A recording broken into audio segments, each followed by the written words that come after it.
राम राम, जय माँ भारती, जय छत्तीसगढ़। आप सभी का मेरे YouTube चैनल सत्य साक्षात्कार में हार्दिक अभिनंदन एवं स्वागत है। आप मुरारी मिश्रा के नाम से भी अगर YouTube चैनल सर्च करेंगे तो आपको जरूर मिलेगा। आज देव उठनी एकादशी है।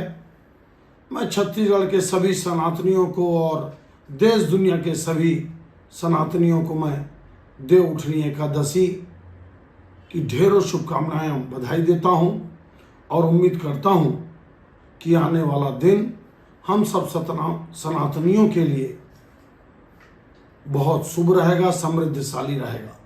आज रायपुर दक्षिण के उपचुनाव का अंतिम आकलन, विश्लेषण और समीक्षा करने का प्रयास करते हैं और समझने का प्रयास करते हैं क्या आकाश शर्मा जी चुनाव जीत सकते हैं या बृजमोहन की बहुत बड़ी गलती, बृजमोहन अग्रवाल जी की एक बहुत बड़ी गलती, सुनील सोनी को जो उम्मीदवार के रूप में उतारे, क्या इस बार दक्षिण का उपचुनाव बृजमोहन अग्रवाल जी हार सकते हैं?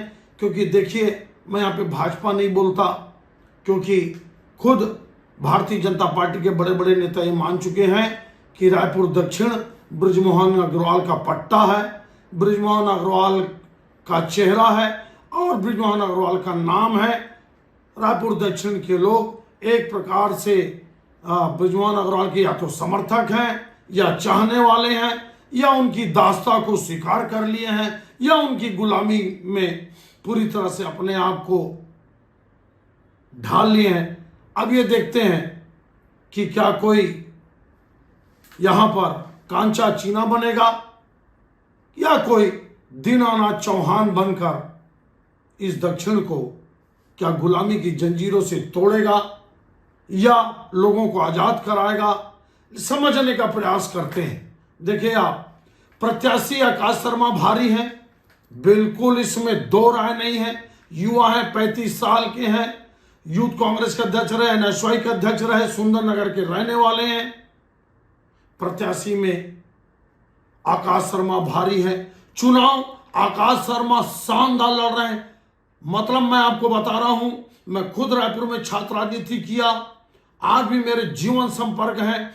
1990 के बाद से या 93 के बाद से पहली बार कांग्रेस पार्टी दमदार चुनाव लड़ रही है, शानदार चुनाव लड़ रही है, ऐतिहासिक चुनाव लड़ रही है और लोगों के मन में आकाश शर्मा और उनकी टीम, दीपक बैस जी और उनकी टीम, ये लोगों के दिमाग में बात डालने में सफल हो गए कि ये दक्षिण के किला को ढहा सकते हैं और बृजमोहन अग्रवाल जी के जो गलत फैसले हैं उसका विरोध कर वो इस सीट को जीत सकते हैं। ये लोगों के मन में बात है, ये बहुत बड़ी बात है।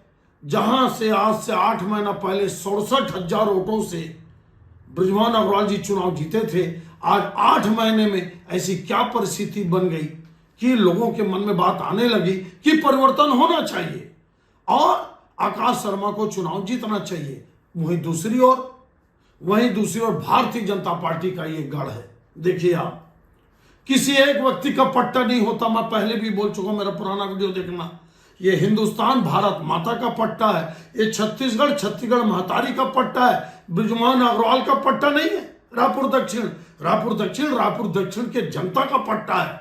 लेकिन जिस ढंग से घमंड और जिस ढंग से धन दौलत का जो वैभव या उनका घमंड सर चढ़ के बोल रहा है, ये बोलते हैं बृजमोहन अग्रवाल का पट्टा है। बड़ा दुखद है, बड़ा। और ये भी माना जाता है, लोगों की निगाहें, पूरे छत्तीसगढ़ की निगाहें ये हैं, क्या 40,000 ब्राह्मण मतदाता पहली बार कुछ अच्छा फैसला करेगा? चर्चा ये भी है कि ब्राह्मण जातिवाद नहीं होता, बिल्कुल नहीं होता। अरे ब्राह्मण जातिवाद होता तो 80% 90% मोदी को साथ क्यों देता, जो अपने आप को तेली बोलते हैं? क्या विष्णुदेव साय जी ब्राह्मण है जो ब्राह्मणों ने भूपेश बघेल की सरकार को पलटा? क्या पिछले 3 बार से मोदी जी को साथ दे रहा ब्राह्मण पूरे भारत का? लेकिन ब्राह्मण अन्याय और अत्याचार के खिलाफ खड़ा होता है। लोगों के मन में यह है, क्या एक ही हिंदू है दक्षिण में? सुनील सोनी क्या एक ही देशभक्त है? रायपुर दक्षिण में सुनील सोनी? क्या मनोज शुक्ला देशभक्त हिंदू नहीं है? क्या आपके मृत्युंजय दुबे जी देशभक्त हैं, हिंदू नहीं है? क्या सुभाष तिवारी जी देशभक्त और हिंदू नहीं है?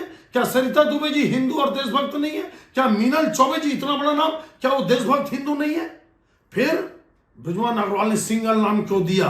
लड़ाई इस बात की है, अत्याचार और अन्याय की लड़ाई है। जो बात वहां पे उठाई जा रही है कि अत्याचार और अन्याय किया बृजमोहन अग्रवाल जी ने, 3 का पैनल क्यों नहीं दिया, अच्छे लोगों का नाम क्यों नहीं भेजा, एक ही नाम पर क्यों अड़े रहे? क्या सुनील सोनी ही एकमात्र कार्यकर्ता है दक्षिण में जिनको सांसद भी आप बनाओगे, जिनको विधायक भी आप बनाओगे, जिनको आईडी अध्यक्ष भी आप बनाओगे, जिनको मेयर भी आप ही बनाओगे, जिनको सभापति भी आप बनाओगे और जिनको आप पार्षद भी आप ही बनाओगे? लड़ाई इस चीज की है। और ब्राह्मण अत्याचार और अन्याय के लिए खिलाफ लड़ता है और न्याय दिलाने के पक्ष में होता है। और वैसे भी भाजपा और सभी लोग बोलते हैं पार्टी से बड़ा समाज, समाज से बड़ा शहर, शहर से बड़ा प्रदेश, प्रदेश से बड़ा देश।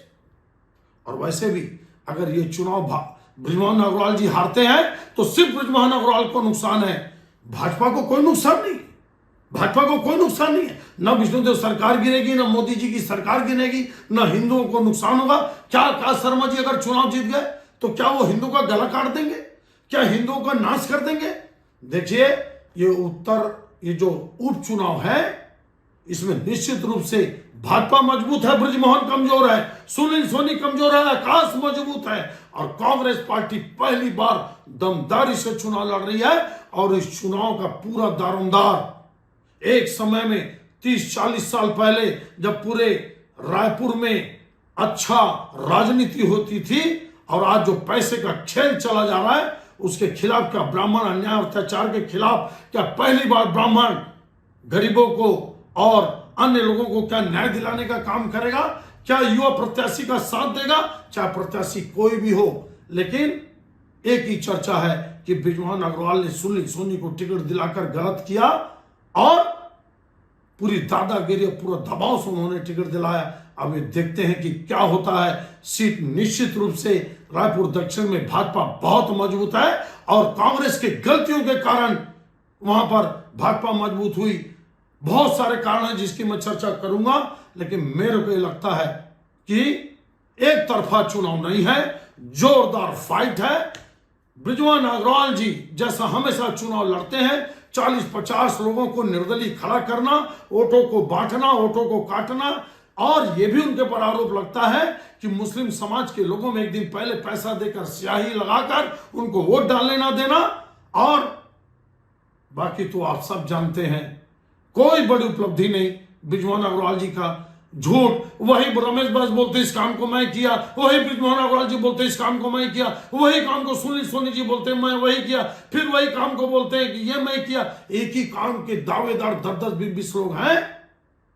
लेकिन आज रायपुर में अगर सबसे पिछड़ा और सबसे कमजोर इलाका कोई है तो वो है रायपुर दक्षिण। अभी जनता तय करेगी कल के वोट में, लेकिन इंतजार करते हैं। मैं जीत हार के बारे में तो नहीं बोलूंगा, लेकिन इतना जरूर बोलूंगा कि ये चुनाव आम चुनाव जैसा नहीं है, कटाकट लड़ाई है। अब ये देखते हैं कि दक्षिण की जनता क्या फैसला करती है। आकलन विश्लेषण आपको कैसा लगा? अच्छा लगा होगा तो आज दिन भर रात भर आप इसको खूब वायरल करिए, सबके पास भेजिए और शेयर फॉरवर्ड करते रहिए। आप सबका धन्यवाद। जय हिंद, जय छत्तीसगढ़।